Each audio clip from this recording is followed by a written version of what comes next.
আমার যথেষ্ট নির্দোষের প্রমাণ আছে। আমার রিমান্ড 2 বার হয়েছিল।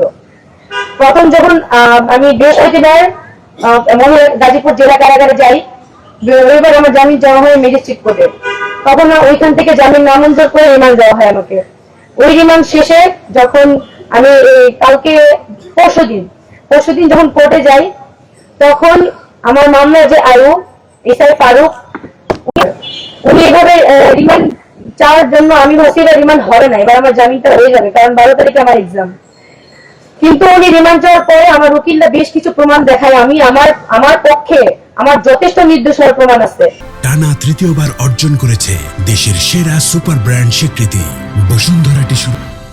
ম্যাজিস্ট্রেট যখন আমাকে জিজ্ঞেস করে এজাহার নামা ছাড়া কি 1 নম্বর বিপক্ষে কোনো প্রমাণ আছে, উনি আমার আরো বলে যে না, কোনো প্রমাণ নাই। আমার পক্ষে সমস্ত প্রমাণ যখন আমার উকিলরা ম্যাজিস্ট্রেট কাছে দেয়, ম্যাজিস্ট্রেট তাও আমার 2 দিনের রিমান্ড মঞ্জুর করে।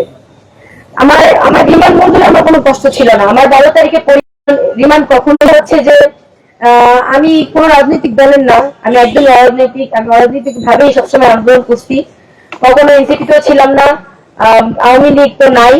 আওয়ামী লীগ, এনসিপি, বিএনপি, জামাত, গণ অধিকার পরিষদ, এগুলো কোনো কিছুতেই আমি ছিলাম না। আমি শুধুমাত্র অরাজনৈতিক থেকে আন্দোলন করছি সবসময় দেশের জন্য।